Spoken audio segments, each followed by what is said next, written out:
Assalamualaikum semua. Kita sambung tentang tajuk aku yang sebelum ni, tentang tajuk LGBT. Okey, tujuan aku buat video ni bukan untuk menyokong, bukan untuk support the LGBT punya community, tapi untuk memberi satu kesedaran bahawa LGBT ni ada yang bukan sengaja dibuat-buat, dia ada kesan-kesan lain. Jadi aku bukan supporter of the LGBT. I'm trying to find a way ataupun to give a solution how to solve their problem, supaya kita tak melahirkan kaum-kaum seperti yang disebut dalam Quran, kaum-kaum Nabi Lut. So we want to solve the problem not just by talking, tetapi kita cuba selesaikan masalah dengan memberi satu solutions. Okay, tujuan aku buat is very clear. Okay, amaran untuk kita semua ataupun be warned everyone. Kadang-kadang kita rasa macam benda ni tak boleh berlaku dekat kita. Okay, bagi perempuan lesbian atau untuk lelaki jadi gay, ataupun anak-anak kita takkan jadi lesbian ataupun gay ataupun bisexual ataupun transgender. Sebenarnya LGBT ni boleh berlaku terhadap sesiapa saja. Dia boleh berlaku terhadap anak-anak kita ataupun cucu-cucu kita. So we got to understand the reason why orang tu boleh jadi LGBT. After this I will explain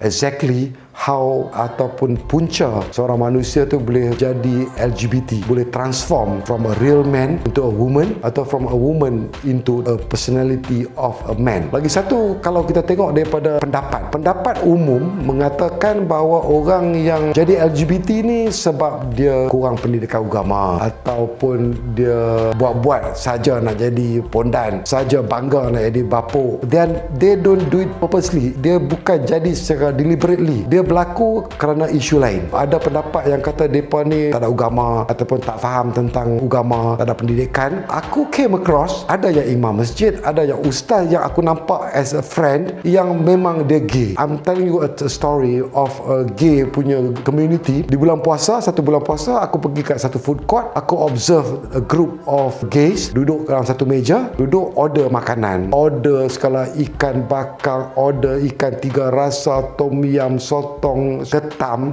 order drinks, fruit drinks yang mahal-mahal, duduk tunggu azan untuk buka puasa. And after that came a group of straight boys masuk dalam food court tu dengan motor rempit depa, masuk prank. I'm not blaming them, but this is the real life, the reality. Yang straight boys ni yang kita kata ada pendidikan agama kononnya, masuk order minuman, seorang saja order minuman, ambil minuman dalam plastik tu, dia gantung dekat tiang dan 5 orang minum the same drink sebelum buka puasa. So the other group yang gay ni yang kita tak ada pendidikan agama ni duduk tunggu azan. So the straight boys ni share minuman yang digantung tu. Lepas tu bila azan, mereka tak buka puasa pun, mereka tak order makan pun, mereka bangkit, mereka pi. And gay punya group ni, community ni, baca doa buka puasa, makan dengan penuh tertib, makan dengan disiplin, and bangun dengan cara tertib. Isu yang mereka tak ada pendidikan agama ni tak timbul. Another thing is that the gay community, aku pernah buat interview dengan mereka ni, and some of them pernah pergi Mekah, pergi buat umrah, ada yang pergi buat haji pun, sebab dia orang ni ada duit. They have a lot of money. Dia orang ada business. Most of them ada business. Kalau kita nak tengok, dia orang ada satu kompleks dekat KL ni. All of them, almost 100%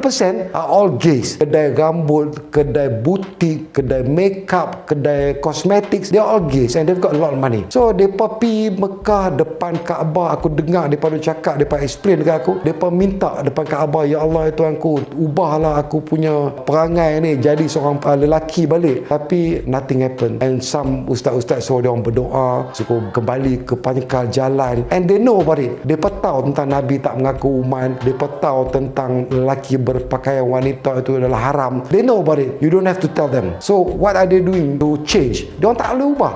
So after this we will give a solution how to solve the problem. Probably we can change them. Kalau tak semua pun, at least kita dapat ubah segelintir, dia akan berjangkit. Kalau kita tak buat apa-apa, kita cuma bercakap, kita kutuk mereka, dia akan berjangkit lebih ramai. Sebab I have seen banyak budak-budak muda yang keluar daripada sekolah after form 5 converting into gay. These are the new generations. These are pelapis-pelapis baru. Lagi satu, bila kita nak bagi nasihat, we got to understand about psychology. Kita kena faham tentang psikologi. Sebab there is a case where ada budak sekolah tingkatan 5, budak-budak gay ni kalau di sekolah, budak-budak lembut ni, dia rajin belajar, dia rajin tolong cikgu, dia rajin angkat buku dekat cikgu, dia rajin buat marking untuk cikgu. And one day ada pergaduhan. Biasanya budak-budak straight ni akan terli budak-budak yang lembut ni. Bila cikgu panggil this gay boy ni, cikgu panggil, cikgu kata, cikgu agama panggil, cikgu kata, awak ni Nabi tak mengaku umat kalau awak berperangai macam ni. So finally this boy naik pergi ke tingkat